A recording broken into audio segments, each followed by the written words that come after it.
महाशिवरात्रि के पावन अवसर पर व्रत और पूजा तो सभी करते हैं, लेकिन आज हम आपको एक ऐसे गुप्त रहस्य के बारे में बताने जा रहे हैं जिसे जानकर आपके पूर्वजों की आत्मा को परम शांति मिलेगी और उनका दिव्य आशीर्वाद आप पर सदैव बना रहेगा। यकीन मानिए, ये बात बहुत कम लोग जानते हैं कि महाशिवरात्रि का दिन सिर्फ भगवान भोलेनाथ की आराधना का ही नहीं, बल्कि अपने पूर्वजों को श्रद्धांजलि देने, उनकी आत्मा की शांति और मोक्ष की प्राप्ति के लिए भी सबसे उत्तम और चमत्कारी दिन माना गया है। आज हम आपको विस्तार से बताएंगे कि महाशिवरात्रि पर पूर्वजों की शांति के लिए क्या करना चाहिए, किन किन चीजों का दान करना परम शुभ है, कौन से मंत्र जपने चाहिए और कौन सी गलतियां कभी नहीं करनी चाहिए। साथ ही हम आपको यह भी बताएंगे कि पूर्वजों के आशीर्वाद को कैसे प्राप्त करें ताकि आपके जीवन में निरंतर उन्नति होती रहे, सभी विघ्न दूर हों और आपके घर में सुख, शांति, समृद्धि का वास हो। शास्त्रों और पुराणों में स्पष्ट रूप से लिखा है कि जो व्यक्ति महाशिवरात्रि के दिन पूरी श्रद्धा और विधि विधान से अपने पूर्वजों का स्मरण करता है और उनके नाम पर विशेष पूजा, तर्पण और दान करता है, उसके घर में 7 पीढ़ियों तक किसी भी प्रकार का कष्ट नहीं आता। उसके घर में धन धान्य की वर्षा होती है, सुख समृद्धि का वास होता है और परिवार के सभी सदस्य स्वस्थ, सुखी और संपन्न रहते हैं। भगवान भोलेनाथ स्वयं महाकाल हैं और वे ही जीवन और मृत्यु दोनों के परम स्वामी हैं। वे ही काल के भी काल हैं, इसलिए उनकी विशेष कृपा और आशीर्वाद से ही हमारे पूर्वजों की आत्मा को सच्ची शांति, सद्गति और परम मुक्ति मिलती है। जब हम महाशिवरात्रि पर भगवान शिव की पूजा के साथ साथ अपने पूर्वजों का भी ध्यान रखते हैं तो यह दोहरा पुण्य हमें अपार सुख और समृद्धि प्रदान करता है। 15 फरवरी 2026 की महाशिवरात्रि एक अत्यंत विशेष और दुर्लभ संयोग में पड़ने जा रही है। पूरे 144 वर्षों के बाद ऐसा शुभ योग बन रहा है जब ग्रहों की स्थिति कुछ ऐसी बनेगी कि पितृपक्ष और शिव तत्व का अद्भुत मिलन होगा। इस दिन चंद्रमा और शनि ग्रह की विशेष युति बन रही है जो पितृ कार्यों के लिए अत्यंत फलदायी मानी जाती है। यदि आप इस दिन सही विधि विधान से अपने पूर्वजों की आत्मा की शांति के लिए पूजा, पाठ, तर्पण और दान करते हैं तो आपके जीवन में निश्चित रूप से चमत्कारिक और सकारात्मक परिवर्तन आएगा। आपके सभी रुके हुए काम अचानक बनने लगेंगे। जो काम वर्षों से अटके हुए थे वे पूरे होंगे। घर में अचानक सुख शांति का वातावरण बनेगा। परिवार के सदस्यों के बीच प्रेम और सामंजस्य बढ़ेगा और सबसे बड़ी बात यह कि पूर्वजों का दिव्य आशीर्वाद आपको हर मुसीबत से, हर संकट से और हर विपत्ति से बचाएगा। आपके ऊपर किसी भी प्रकार का कोई बुरा प्रभाव नहीं पड़ेगा और आप हमेशा सुरक्षित रहेंगे। इस संसार में सबसे बड़ी संपत्ति पैसा नहीं बल्कि अपने पूर्वजों का आशीर्वाद है। हमारे पूर्वज हमारी जड़ें हैं। जिस प्रकार एक वृक्ष की जड़ें मजबूत हों तो वह वृक्ष सदैव हरा भरा रहता है, उसी प्रकार यदि हमारे पूर्वज प्रसन्न और खुश हों तो हमारा जीवन भी सुखमय और समृद्ध रहता है। लेकिन यदि हमारे पूर्वजों की आत्मा शांत है, यदि वे दुखी हैं, यदि उन्हें तृप्ति नहीं मिली है तो हमारे जीवन में कितना भी प्रयास करने के बाद भी सफलता नहीं मिलती। बहुत से लोग दिन रात मेहनत करते हैं लेकिन फिर भी उन्हें सफलता नहीं मिलती। कुछ लोगों के घर में हमेशा किसी न किसी प्रकार की समस्या बनी रहती है। कभी किसी की तबीयत खराब हो जाती है, कभी व्यापार में नुकसान हो जाता है, कभी घर में कलह हो जाती है। ऐसे लोगों को समझ नहीं आता कि आखिर समस्या क्या है। दरअसल इसके पीछे का मुख्य कारण पितृदोष होता है। जब हमारे पूर्वजों की आत्मा को शांति नहीं मिलती, जब उनका तर्पण नहीं किया जाता, जब उन्हें याद नहीं किया जाता, जब उनके नाम पर दान नहीं किया जाता तो वे आत्माएं अशांत रहती हैं और उनकी यह शांति हम तक पहुंचती है जिसे हम पितृदोष कहते हैं। पितृदोष के कारण जीवन में अनेकों प्रकार की समस्याएं आती हैं। इसलिए महाशिवरात्रि का यह दिन हमें एक सुनहरा अवसर देता है कि हम अपने पूर्वजों की आत्मा की शांति के लिए विशेष प्रयास करें। महाशिवरात्रि के दिन प्रातःकाल ब्रह्म मुहूर्त में उठना अत्यंत शुभ माना जाता है। सूर्योदय से पहले उठकर स्नान करें और पूर्वजों का स्मरण करते हुए दिन की शुरुआत करें। स्नान करते समय जल में काले तिल मिला लें। काले तिल पितृदेवताओं को अत्यंत प्रिय हैं और इनसे स्नान करने से पितृदोष दूर होता है। पहला कार्य, तिल और जौ का पवित्र दान। स्नान के तुरंत बाद सबसे पहले काले तिल और जौ को एक साथ मिलाकर एक साफ कपड़े में बांध लें। इसके बाद किसी गाय को यह भोजन खिलाएं। गाय को माता का दर्जा प्राप्त है और गाय को खिलाया गया भोजन सीधे हमारे पूर्वजों तक पहुंचता है। तिल पितृ दोष को दूर करने में सहायक होते हैं और जो आत्मा को मुक्ति दिलाने में मदद करते हैं।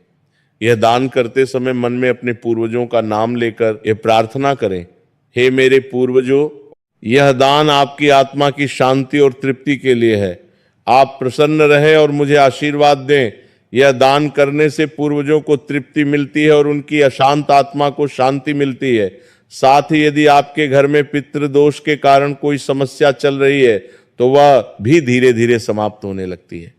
गाय को तिल और जौ खिलाने के बाद उसे गुड़ भी खिलाएं और उसके मस्तक पर हाथ फेरते हुए आशीर्वाद लें। दूसरा कार्य, पीपल के पवित्र वृक्ष की परिक्रमा। महाशिवरात्रि के दिन सूर्योदय के तुरंत बाद किसी पीपल के वृक्ष के पास जाएं। पीपल का वृक्ष अत्यंत पवित्र माना जाता है और यह माना जाता है कि पीपल के वृक्ष में ब्रह्मा, विष्णु और महेश तीनों का वास होता है। साथ ही पीपल का वृक्ष पितृ देवताओं का भी निवास स्थान माना जाता है। पीपल के पेड़ के नीचे पहुंचकर वृक्ष को प्रणाम करें और फिर उसकी 7 परिक्रमा करें। परिक्रमा करते समय मन में अपने पूर्वजों के नाम का उच्चारण करें और उनसे आशीर्वाद मांगें। प्रत्येक परिक्रमा के साथ यह मंत्र बोले, ओम पितृभ्यो नमः। 7 परिक्रमा पूरी होने के बाद पीपल के पेड़ की जड़ में शुद्ध जल चढ़ाएं। जल चढ़ाते समय यह संकल्प लें कि यह जल मेरे पूर्वजों की तृप्ति के लिए है। इसके बाद पीपल के पेड़ के नीचे एक दीपक जलाएं। ये दीपक घी का हो तो सबसे अच्छा है। दीपक जलाते समय ये प्रार्थना करें कि जिस प्रकार यह दीपक अंधकार को दूर करता है उसी प्रकार मेरे पूर्वजों की आत्मा के अंधकार को भी दूर करे और उन्हें प्रकाश की प्राप्ति हो। पीपल के वृक्ष के चारों ओर काले तिल भी बिखेरें। यह सब करने से पूर्वजों की आत्मा को अपार शांति मिलती है।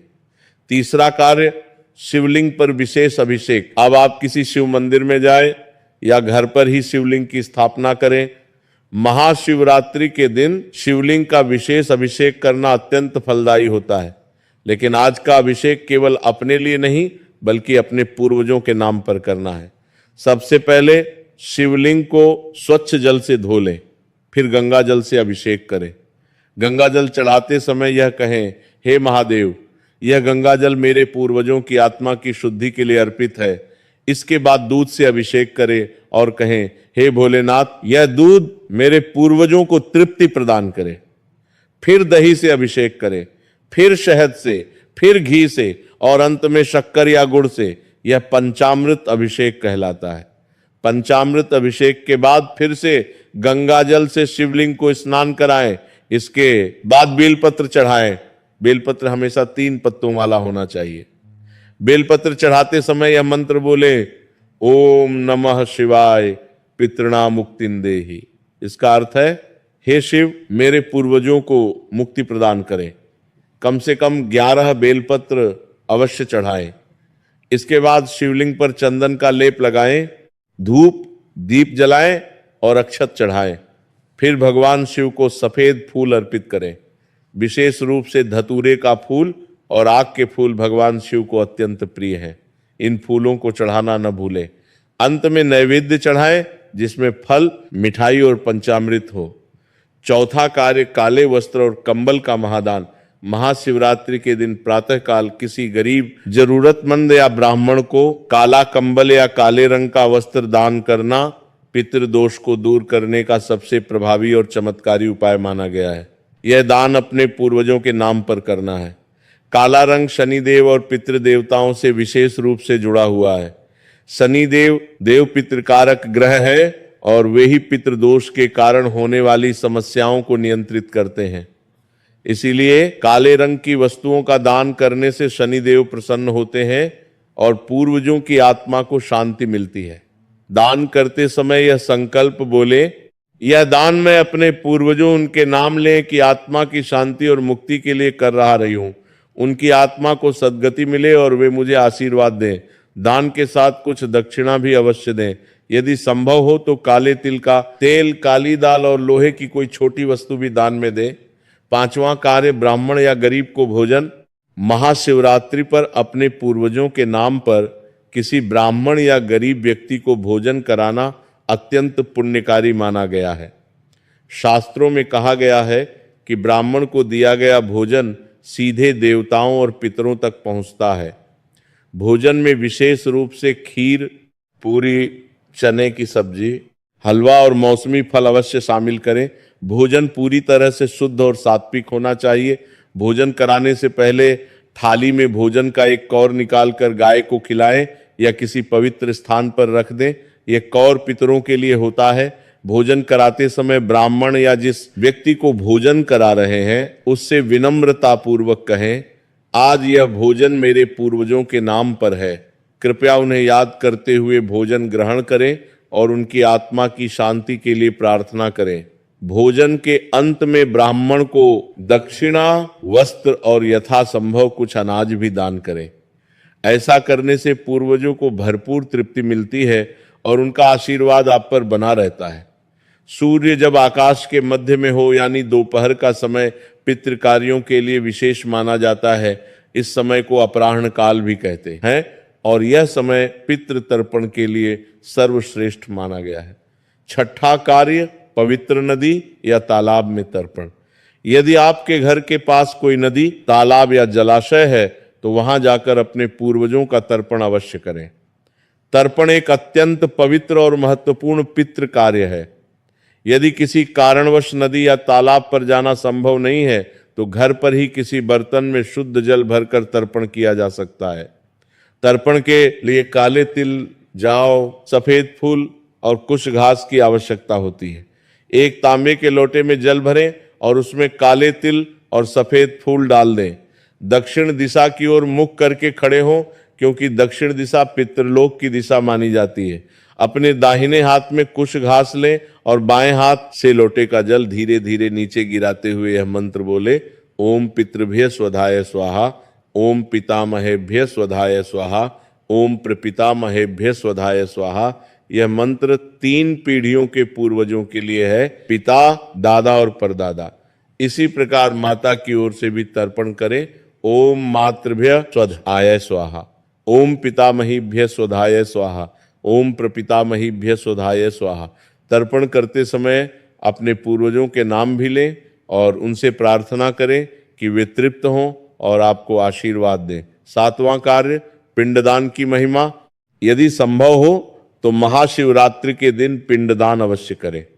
पिंडदान पितृ कार्यों में सर्वश्रेष्ठ माना जाता है। यह माना जाता है कि पिंडदान करने से 7 पीढ़ियों को मुक्ति मिलती है। पिंडदान के लिए चावल के आटे, जौ के आटे, काले तिल और दूध से पिंड बनाएं। कुल मिलाकर 3 पिंड बनाने चाहिए। प्रत्येक पिंड एक पीढ़ी का प्रतीक है। पिंड बनाते समय अपने पूर्वजों का नाम लें और यह संकल्प लें कि यह पिंड उनकी तृप्ति और मुक्ति के लिए है। पिंड बनाने के बाद उन्हें केले के पत्ते पर रखें और उन पर काले तिल, जौ और सफेद फूल चढ़ाएं। फिर उन पर जल छिड़कें और यह मंत्र बोलें, इदम पिंड पूर्वज का नाम तस्य तृप्त्यर्थ समर्पयामि। इसका अर्थ है, यह पिंड मैं अपने पूर्वज की तृप्ति के लिए समर्पित करता हूं। पिंडदान करने के बाद इन पिंडों को किसी पवित्र नदी में प्रवाहित कर दें या किसी पीपल के पेड़ के नीचे रख दें जहां गाय या पक्षी उन्हें खा सकें। ऐसा माना जाता है कि जब कोई जीव इन पिंडों को खाता है तो पूर्वजों को तृप्ति मिलती है। 8वां कार्य, काले कुत्ते को भोजन कराना।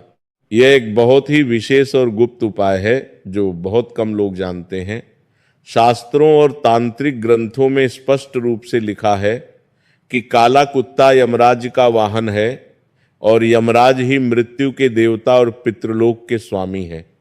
महाशिवरात्रि के दिन दोपहर के समय किसी काले कुत्ते को रोटी, दूध और थोड़ा सा गुड़ खिलाएं। रोटी में घी लगा हुआ हो तो और भी अच्छा है। कुत्ते को भोजन देते समय मन में अपने पूर्वजों का नाम लें और ये प्रार्थना करें, हे यमराज, मेरे पूर्वजों की आत्मा को शांति दे और उन्हें सद्गति प्रदान करें। काले कुत्ते को भोजन कराने से पितृदोष दूर होता है, यमराज प्रसन्न होते हैं और पूर्वजों की आत्मा को विशेष तृप्ति मिलती है। यह उपाय विशेष रूप से उन लोगों के लिए फलदायी है जिनके घर में किसी की अकाल मृत्यु हुई हो या किसी की आत्मा अशांत हो। सूर्यास्त के समय से लेकर रात्रि के प्रथम प्रहर तक का समय महाशिवरात्रि पर विशेष पूजा के लिए अत्यंत महत्वपूर्ण माना गया है। नवा कार्य, घर में पूर्वजों की तस्वीरों की विशेष पूजा। सायंकाल के समय अपने घर में जितने भी पूर्वजों की तस्वीरें हैं उन सभी को एक साफ कपड़े से पोंछकर स्वच्छ करें, फिर उन्हें किसी पवित्र स्थान पर रखें। यदि घर में पूर्वजों की तस्वीरें नहीं हैं तो एक सफेद कागज पर उनके नाम लिखकर रख दें। सभी तस्वीरों के सामने दीपक जलाएं। ये दीपक घी या तिल के तेल का होना चाहिए। दीपक जलाने के बाद अगरबत्ती या धूप जलाएं, फिर फूल चढ़ाएं। विशेष रूप से सफेद फूल चढ़ाना शुभ माना जाता है। इसके बाद अपने पूर्वजों को नैवेद्य अर्पित करें। नैवेद्य में वे चीजें रखें जो आपके पूर्वजों को पसंद थीं। उदाहरण के लिए, यदि आपके दादाजी को लड्डू पसंद थे तो लड्डू रखें, यदि आपकी दादी माँ को खीर पसंद थी तो खीर रखें। यह भावनात्मक संबंध बहुत महत्वपूर्ण है। नैवेद्य अर्पित करने के बाद तस्वीरों के सामने बैठकर अपने पूर्वजों से बातचीत करें। आपने सही सुना, उनसे बातचीत करें। उन्हें बताएं कि आप उनके बिना कैसे हैं। उन्हें बताएं कि घर में क्या हो रहा है। उन्हें अपनी समस्याएं बताएं और उनसे आशीर्वाद मांगें। यह भावनात्मक संबंध और संवाद बहुत शक्तिशाली होता है। आत्माएं हमारी भावनाओं को महसूस करती हैं। जब हम उनसे प्रेम और श्रद्धा से बात करते हैं तो उन्हें बहुत तृप्ति मिलती है और वे प्रसन्न होती। 10वां कार्य, पूर्वजों के प्रिय भोजन की तैयारी। इस दिन अपने पूर्वजों की पसंद का भोजन बनाएं। सबसे पहले भोजन भगवान शिव को अर्पित करें, फिर अपने पूर्वजों की तस्वीरों के सामने रखें। थोड़ी देर रखने के बाद परिवार के सभी सदस्य मिलकर उस भोजन को प्रसाद के रूप में ग्रहण करें। भोजन करते समय पूर्वजों की अच्छी अच्छी बातें याद करें। उनके जीवन की कहानियां बच्चों को सुनाएं। उनके अच्छे कामों को याद करें और उनकी प्रशंसा करें। ये बहुत महत्वपूर्ण है, क्योंकि जब हम अपने पूर्वजों को याद रखते हैं और उनकी कहानियां अगली पीढ़ी तक पहुंचाते हैं तो उनकी आत्मा को बहुत संतोष मिलता है। 11वां कार्य, घर में हवन करना। यदि संभव हो तो महाशिवरात्रि की संध्या के समय घर में एक छोटा सा हवन अवश्य करें। हवन पूर्वजों की आत्मा को शांति देने का अत्यंत प्रभावी माध्यम है। हवन कुंड में आम की लकड़ी या आम के पत्तों से अग्नि प्रज्वलित करें। फिर हवन सामग्री जौ, काले तिल, चावल और घी की आहुति दें। प्रत्येक आहुति के साथ यह मंत्र बोले, ओम पितृभ्यो नमः स्वाहा। कम से कम 108 आहुति अवश्य दें। आहुति देते समय अपने पूर्वजों के नाम भी लें। उदाहरण के लिए, ओम स्व पिता नाम इदम नमम स्वाहा। इसका अर्थ है ये आहुति मेरे पिता के नाम पर है, ये मेरा नहीं है। हवन करने से घर का वातावरण शुद्ध होता है, नकारात्मक ऊर्जा दूर होती है और पूर्वजों की आत्मा को शांति मिलती है। हवन के धुएं के माध्यम से हमारी प्रार्थनाएं सीधे पितृलोक तक पहुंचती हैं। महाशिवरात्रि की रात्रि अत्यंत पवित्र और शक्तिशाली मानी गई है। इस रात्रि में जागरण करना और भगवान शिव तथा पूर्वजों के लिए विशेष मंत्र जाप करना अपार पुण्य देता है। 12वां कार्य, रात्रि जागरण। महाशिवरात्रि की रात को सोना नहीं चाहिए। पूरी रात जागकर भगवान शिव का भजन कीर्तन करें और पूर्वजों का स्मरण करें। यदि पूरी रात जागना संभव नहीं है तो कम से कम न शीतकाल यानी आधी रात के समय अवश्य जागे। रात्रि जागरण के दौरान शिव चालीसा, शिव स्तोत्र और महामृत्युंजय मंत्र का जाप करें। महामृत्युंजय मंत्र विशेष रूप से पूर्वजों की आत्मा की शांति के लिए अत्यंत प्रभावी है। ओम त्र्यंबकम यजामहे सुगंधिम पुष्टिवर्धनम उर्वारुकमिव बंधनान् मृत्युर्मुक्षीयमामृतात्। इस मंत्र का जाप 108 बार या उससे अधिक करें। प्रत्येक जाप के साथ अपने पूर्वजों का नाम लें और उनकी मुक्ति की प्रार्थना करें। यह मंत्र मृत्यु के भय से मुक्ति दिलाता है और आत्मा को अमरत्व की प्राप्ति कराता है। 13वां कार्य पितृमोक्ष मंत्र का जाप। रात्रि में विशेष रूप से पितृमोक्ष मंत्र का जाप करना चाहिए। यह मंत्र है ओम पितृगणाय विद्महे जगद्धारिणीय धीमहि तन्नो पितरः प्रचोदयात्। इस मंत्र का 108 बार जाप करने से पूर्वजों को सद्गति मिलती है। इसके अलावा यह मंत्र भी बहुत शक्तिशाली है। ओम नमो भगवते रुद्राय पितृणा मुक्तिं देहि देहि स्वाहा। इसका अर्थ है हे भगवान रुद्र शिव, मेरे पूर्वजों को मुक्ति प्रदान करें। इस मंत्र का जाप करते समय रुद्राक्ष की माला का प्रयोग करें तो विशेष फलदायी होता है। 14वां कार्य शिव पुराण या गरुड़ पुराण का पाठ। रात्रि जागरण के दौरान यदि संभव हो तो शिव पुराण के कुछ अध्याय पढ़ें या सुने। विशेष रूप से विद्येश्वर संहिता और रुद्र संहिता का पाठ करना चाहिए। इसके साथ ही गरुड़ पुराण का पाठ भी अत्यंत लाभदायक है। गरुड़ पुराण में मृत्यु के बाद आत्मा की यात्रा और पितृलोक के बारे में विस्तार से वर्णन है। इसका पाठ करने से पूर्वजों की आत्मा को मार्गदर्शन मिलता है। अब हम आपको बताते हैं कि पितृदोष के क्या लक्षण होते हैं और महाशिवरात्रि पर इसका निवारण कैसे करें। संतान में बाधा। यदि विवाह के बाद लंबे समय तक संतान नहीं हो रही या बार बार गर्भपात हो रहा हो तो यह पितृदोष के संकेत हो सकता है। घर में कलह। यदि घर में हमेशा झगड़े होते हो, परिवार के सदस्यों में आपस में प्रेम न हो, पति पत्नी में अनबन हो तो यह भी पितृदोष का लक्षण है। आर्थिक समस्याएं। यदि आप मेहनत करते हैं लेकिन फिर भी धन नहीं टिकता, व्यापार में बार बार नुकसान होता है, नौकरी में समस्याएं आती हैं तो यह पितृदोष हो सकता है। स्वास्थ्य समस्याएं। यदि घर में किसी न किसी सदस्य को हमेशा कोई बीमारी रहती है, विशेष रूप से पुरानी और असाध्य बीमारियां, तो यह भी पितृदोष का संकेत है। अजीब सपने। यदि आपको सपने में बार बार मृत पूर्वज दिखाई देते हों, वे परेशान या दुखी दिखाई दें या वे कुछ मांगते हों तो समझ जाइए कि उनकी आत्मा अशांत है। विवाह में बाधा। यदि घर की लड़कियों या लड़कों का विवाह नहीं हो रहा, बार बार रिश्ते टूट जाते हों तो यह भी पितृदोष हो सकता है। 15वां कार्य नवग्रह शांति पूजा। पितृदोष के निवारण के लिए महाशिवरात्रि पर नवग्रह की शांति पूजा करें। विशेष रूप से राहु, केतु और शनि की पूजा करना आवश्यक है क्योंकि ये तीनों ग्रह पितृदोष से जुड़े हैं। 16वां कार्य नीलम या गोमेद धारण। यदि आपकी कुंडली में पितृदोष है तो महाशिवरात्रि के दिन से किसी ज्योतिषी की सलाह से नीलम या गोमेद रत्न धारण करना शुरू कर सकते हैं। 17वां कार्य गायत्री मंत्र का जाप। पितृदोष के निवारण के लिए महाशिवरात्रि से नियमित रूप से गायत्री मंत्र का जाप शुरू करें। गायत्री मंत्र सभी प्रकार के दोषों को दूर करने में सक्षम है। विभिन्न राशियों के लोगों को महाशिवरात्रि पर पूर्वजों की पूजा के लिए कुछ विशेष उपाय करने चाहिए। मेष राशि लाल वस्त्र और गुड़ का दान करें। वृष राशि सफेद वस्त्र और चावल का दान करें। मिथुन राशि हरे रंग का कपड़ा और मूंग दाल का दान करें। कर्क राशि सफेद कपड़ा और दूध का दान करें। सिंह राशि केसरिया या भगवा वस्त्र और गेहूं का दान करें। कन्या राशि हरा वस्त्र और मूंग का दान करें। तुला राशि सफेद वस्त्र और चीनी का दान करें।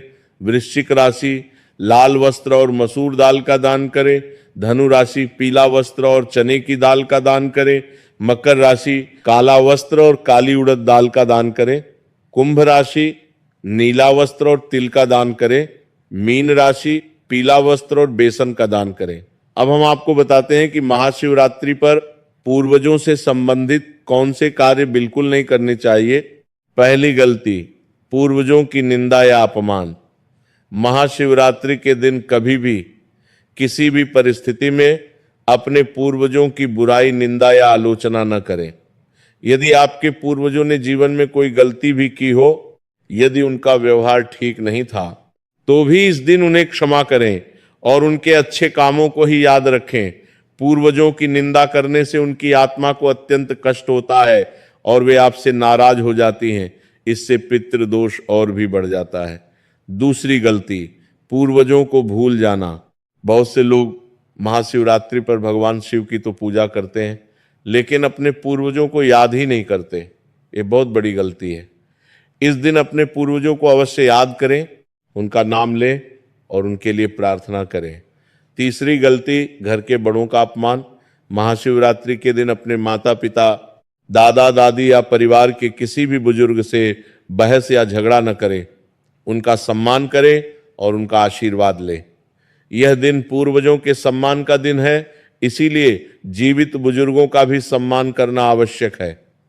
चौथी गलती, मांसाहार और मदिरा का सेवन। महाशिवरात्रि पर जब आप पूर्वजों की पूजा कर रहे हो तो किसी भी प्रकार का मांसाहार, मदिरा या अन्य नशीले पदार्थों का सेवन बिल्कुल न करें। यह पूर्वजों की आत्मा को कष्ट देता है और आपके सभी पुण्य कार्य निष्फल हो जाते हैं। पांचवी गलती, दान में कंजूसी। महाशिवरात्रि पर दान करने में कंजूसी न करें। जितना हो सके उतना दान अवश्य करें, क्योंकि यह दान सीधे आपके पूर्वजों तक पहुंचता है। याद रखें, आप जो भी दान करते हैं वह वास्तव में अपने लिए ही कर रहे हैं, क्योंकि पूर्वजों के आशीर्वाद से आपको उससे कई गुना अधिक प्राप्त होगा। छठी गलती, झूठ बोलना या धोखा देना। इस पावन दिन सत्य का पालन करें, किसी से झूठ न बोले, किसी को धोखा न दे। पूर्वज हमें हमेशा देख रहे हैं और यदि हम गलत काम करते हैं तो वे दुखी होते हैं। जब आप महाशिवरात्रि पर पूरी श्रद्धा से पूर्वजों की पूजा करते हैं और उनका आशीर्वाद प्राप्त करते हैं तो आपके जीवन में क्या क्या परिवर्तन होते हैं, ये जानना बहुत रोचक और प्रेरणादायक है। पहला परिवर्तन, आर्थिक स्थिति में सुधार। पूर्वजों के आशीर्वाद से सबसे पहला और स्पष्ट परिवर्तन आपकी आर्थिक स्थिति में दिखाई देता है। आपके रुके हुए पैसे अचानक मिलने लगते हैं, व्यापार में लाभ होने लगता है, नौकरी में प्रमोशन मिलता है, अचानक धन के नए स्रोत खुलने लगते हैं। दूसरा परिवर्तन, पारिवारिक सुख। पूर्वजों की कृपा से घर में प्रेम और सौहार्द बढ़ता है, पति पत्नी के बीच प्रेम बढ़ता है, माता पिता और बच्चों के बीच समझ बनती है, परिवार के सभी सदस्य एक दूसरे का सम्मान करने लगते हैं। तीसरा परिवर्तन, स्वास्थ्य में सुधार। पुरानी बीमारियां ठीक होने लगती हैं, शरीर में नई ऊर्जा आती है, मन प्रसन्न रहता है, तनाव और चिंता दूर होती है। चौथा परिवर्तन, संतान सुख। जिन लोगों को संतान नहीं हो रही थी, पूर्वजों के आशीर्वाद से उन्हें संतान की प्राप्ति होती है। बच्चों का स्वास्थ्य अच्छा रहता है और वे जीवन में सफल होते हैं। पांचवा परिवर्तन, शत्रुओं का नाश। पूर्वजों का आशीर्वाद एक सुरक्षा कवच की तरह काम करता है। आपके शत्रु आपका कुछ नहीं बिगाड़ सकते। आप पर किया गया कोई भी टोना टोटका या बुरी नजर का प्रभाव नहीं होता। छठा परिवर्तन, आध्यात्मिक उन्नति। पूर्वजों के आशीर्वाद से आपकी आध्यात्मिक जागृति होती है, आपको सही और गलत का ज्ञान होने लगता है, आपका मन भगवान की भक्ति में लगने लगता है। यह कहानी यहीं समाप्त नहीं होती, बल्कि यहां से शुरू होती है। महाशिवरात्रि 15 फरवरी 2026 एक अद्भुत अवसर है जो 144 वर्षों बाद आ रहा है। इस दिन का पूरा पूरा लाभ उठाएं। याद रखें, हमारे पूर्वज हमारी जड़ें हैं। जिस प्रकार बिना जड़ों के वृक्ष नहीं उग सकता, उसी प्रकार पूर्वजों के आशीर्वाद के बिना हमारा जीवन अधूरा है। आज का युग ऐसा है जहां लोग अपने पूर्वजों को भूल गए हैं, लेकिन जो लोग अपने पूर्वजों को याद रखते हैं, उनका सम्मान करते हैं और उनकी आत्मा की शांति के लिए प्रयास करते हैं, उनके जीवन में कभी भी किसी चीज की कमी नहीं होती। पूर्वजों का आशीर्वाद सबसे बड़ी संपत्ति है। ये वह संपत्ति है जो कभी चोरी नहीं हो सकती, कभी नष्ट नहीं हो सकती। ये संपत्ति पीढ़ी दर पीढ़ी आगे बढ़ती रहती है। जब आप अपने पूर्वजों का सम्मान करते हैं तो आपकी अगली पीढ़ी भी आपका सम्मान करेगी। इस महाशिवरात्रि पर संकल्प लें कि आप न केवल इस एक दिन बल्कि जीवन भर अपने पूर्वजों को यादते हुए इसके साथ में कर रहे। दिसे नष्ट नहीं हो, दिसे नष्ट नहीं हो, दिसे नष्ट नहीं हो, दिसे नष्ट नहीं हो, दिसे नष्ट नहीं हो, दिसे नष्ट नहीं हो, दिसे नष्ट नहीं हो, दिसे नष्ट नहीं हो, दिसे नष्ट नष्ट नहीं हो, दिशे नष्ट नहीं हो, दिशे नष्ट नहीं हो, दिशे नष्ट नहीं हो, दिशे नष्ट नहीं हो, दिशे नष्ट नहीं हो, दिशे नष्ट नहीं हो, दिशे नष्ट नहीं हो, दिशे नष्ट नहीं हो, दिशे नष्ट रखेंगे। उनकी कहानियां अपने बच्चों को सुनाएंगे, उनके अच्छे कामों को जीवित रखेंगे, उनके आदर्शों पर चलेंगे। भगवान भोलेनाथ की कृपा और पूर्वजों का आशीर्वाद आपके जीवन को सुखमय, समृद्ध और शांतिमय बना दे। आपके सभी मनोरथ पूर्ण हों। आपके घर में हमेशा सुख, शांति, समृद्धि और खुशहाली बनी रहे। आपके परिवार के सभी सदस्य स्वस्थ और सुखी रहें। हर हर महादेव। जय भोलेनाथ। पूर्वजों को कोटि कोटि नमन। शांति है, शांति है।